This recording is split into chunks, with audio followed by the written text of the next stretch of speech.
Despite being the country with the highest prison population in the world, and at the same time the highest incarceration rate, when it comes to violent crime rate, the US is on the mere 79th place. But there's a nuance. Just like any other social phenomena, violent crime is unequally distributed. A more or less safe US state may have a rotten and crime-ridden capital. And today we're uncovering their ugly truth as we go through the top 10 most murderous cities in the US in 2023. Number 10. Chicago, Illinois. The Windy City opens our list with 24 murders per 100,000 people. There have been 795 murders here last year, and for a city with a population of 2.7 million, that didn't seem much to me at first. But while I was making this video, I flipped through several travel brochures and websites, and almost every one of them repeated the same mantra, that Chicago is actually a safe city, it's just that it has an image problem. There were a lot of shootings here recently, but as long as you stay on the north side, you should be safe and blah blah blah. This sounded a bit disturbing to me.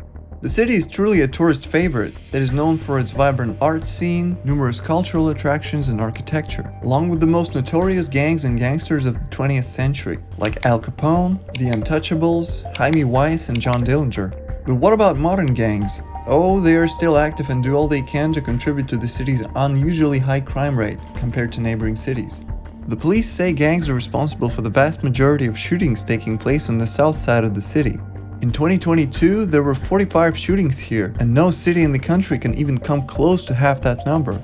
For comparison, there were only 20 incidents in New York City and 9 in Los Angeles, the only two cities more populated than Chicago. So far this year, 2023, there has been only one such incident when a 17-year-old boy was killed in a car-to-car shooting. The situation isn't great, but still nowhere near the peak of the crime rate in the early 90s. In 1992, there were 939 murders, which was almost its historical high with 3 million residents living in Chicago back then. In an attempt to somehow reduce the frightening increase in crime, the city established a so-called Cure Violence program, initially known as Ceasefire. It was implemented in West Garfield, the most violent community at the time, by Gary Slutkin, an epidemiologist who wanted to treat gun violence like a disease and to contain it by helping young people see alternatives to violence and by discouraging victims from retaliating. And while many doubted that Cure Violence was generally successful, crime and especially murder count declined. But not for long. From 2006 to 2015, the number of murders a year did not exceed 500. But in 2016, when crime across the country was at historic lows, the homicide count went up, and it hasn't dropped below 770 since 2020. And the CPD says total crime in Chicago in 2022 was up 35%. To find more up-to-date information, I delved into the databases of the CPD itself, and here I came across an interesting map with the locations where criminal incidents occurred. And yes, these aren't only homicides, but still, check this out, the whole map is orange. And it looks impressive even for a 2 million plus city. But then I realized that if you zoom in, these dots aren't just single incidents, they're little constellations. You can have 28 here, 160 there, or 300 over there. I opened up a regular map and looked at the most popular tourist locations in the city. The Art Institute of Chicago was first on the list. Let's see. Well, I don't even know from which side is it safer to approach the building. Of course, not every one of these dots is murder, an attempted murder, or physical assault, rather pickpocketing or vandalism or stuff like that. And here's also an unlawful possession of a handgun, but yeah, still disturbing. To sum up, crime in Chicago has been on the rise recently, and will most likely continue to rise for some time, and the greatly increased murder rate doesn't seem to be declining anytime soon. But, as their travel guides say, just stick to the north side of the city and you should be safe. Okay, thanks for the tip. Number 9. Newark, New Jersey. Oh yeah, that's an interesting one. In the last year, there have been 50 murders for a population of 290,000 people, more than in Austria or United Arab Emirates per year. And that's not all. In addition to the murders, Newark is near the top for the highest rates of rape, robbery, assault, burglary, and car theft. At the same time, the state of New Jersey itself is quite average by safety indexes. It's on the 27th place of the least violent crime rate states and has stayed this way for many years. Therefore, Newark, as the most populated city of the state, is breaking out of the trend and spoils all the statistics for New Jersey.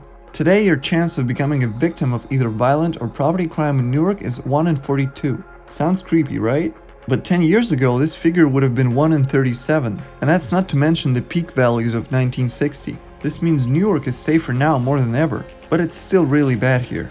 Flipping through available Newark survival guides, I kept stumbling upon pages titled, "Why is Newark so bad?" I found out that locals blamed ghetto-like neighborhoods such as Upper Rosedale and the Upper Clinton Hill, or the entire West Side area, where the crime rate exceeds the national average by more than 60%, and where I would never show up at night. And also poverty. And here I can see their point. It is complicated to run a city with a poverty rate of 31.7%. So to sum up, the city is dangerous, and if you don't want to be killed, then stay away from the south and the west parts of Newark. Downtown is better, but still nowhere near safe. And no evening walks or jogging or anything like that. Just call an Uber and stay safe, okay? Number 8. Memphis, Tennessee. It wasn't easy to find the stats for 2022, but I found this map provided by the police department. Here we can see all geolocation points where all recorded homicides in Memphis occurred. I had to manually go through all of these cases to distinguish real murders from justifiable homicide, manslaughter, or something else. Thus, we have about 292 murder cases in 2022 for a population of just over 620,000. Of course, one can point to the Mexican cities of Fresno, Zamora, or Obregon having double or even triple the homicide rate, and not even half the population of Memphis, and that Mexico alone generally accounts for more than 6% of the world's murders last year. But all these games of comparison won't change the fact that the city fares badly, so much that the officials are calling it a crisis. And city gangs are mostly the ones to blame, as they account for 1/3 of all murders according to the Memphis Police Department. And also the fact that gangs in Memphis have their own Wikipedia page says something, right? In 2019, the Justice Department even received a so-called surge of $71 million in federal funds to combat violent crime and gang activity. By the way, they call this new panacea plan Operation Relentless Pursuit. Sounds like a DLC for Arma 3 or something. But anyway, the operation was going to involve more money, officers, and technology to try to figure out a way to catch these killers. But there are no grand results so far. 3 years in a row, the murder count is slightly increasing. And now your chance of becoming a victim of a violent crime here is 1 in 40, whereas in the rest of the state it's 1 in 148. Memphis is surely the crime jewel in the crown of Tennessee, and it continues to spoil the statistics for a more or less safe state. So I suggest you stay away from Memphis, and instead go check the rest of the volunteer state. Number 7. Kansas City, Missouri. Not a safe place to visit since ever, but especially dangerous since 2016, when the murder count skyrocketed and refuses to go down. In 2022, the city saw 180 murders, the same as all of the state of Nevada for that year. And it's one thing to surpass the most peaceful state of New Hampshire with just 12 murders a year, and Nevada, which is firmly holding on to the middle of the homicide rate list at 22nd place. Kansas City casts quite a shadow on the rest of Missouri statistics. While it's notoriously known for both high homicide rate, which is over 5 times higher than the national average, and assault rate, which is 466% higher than in the US as a whole, the state of Missouri murder rate is almost 3 times lower than Kansas City, and assault rate is 6 times lower. During my research, I found articles with security tips to stay safe in Kansas City and lists of areas where you shouldn't go, where you have a higher chance of getting raped, murdered, robbed, or assaulted. And I also found quotes from the residents as well. As you can see now on the screen, the general consensus is that the eastern part of the city is a no-go, although some claim that if you're not a gangbanger yourself, you'll be fine.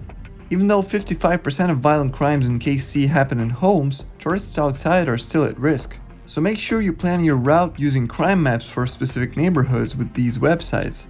Safe places are also available on visitkc.com, and don't forget to carry a pepper spray with you and stay vigilant. Number 6. Baton Rouge, Louisiana. The city's name means red stick in French. And yes, it was first marked by a stick covered in animal blood declaring a new boundary. So it sounds symbolic knowing how Baton Rouge fares nowadays. In 2022, at least 120 lives were lost to violence. In 2021, it was 114. Before that, the peak was in 2017 with 105 people killed. Both violent crime and homicide rates are increasing, while the police department struggles to find enough officers and resources to fight it. Some youth programs and support services were closed for good, and local law enforcement agencies couldn't manage to solve about 42% of all murder cases. And in these circumstances, Baton Rouge Police Chief Murphy Paul blames the pandemic for everything bad happening in this city. Yes, in 2023. According to him, it's the pandemic that created all of these challenges and circumstances that the police had never seen before. By that he means that it has added even more stress and violence to the lives of families in Baton Rouge's poorest neighborhoods, where residents experienced decades of decline and disinvestment, and that it was here in these low-income areas full of drugs and gangs where most of the murders happen. Write down in the comments how convincing all this sounds to you. This video took me a few days to edit, so if you liked it and want to see part 2, please give it a like. Thank you for watching, and see you in the next video.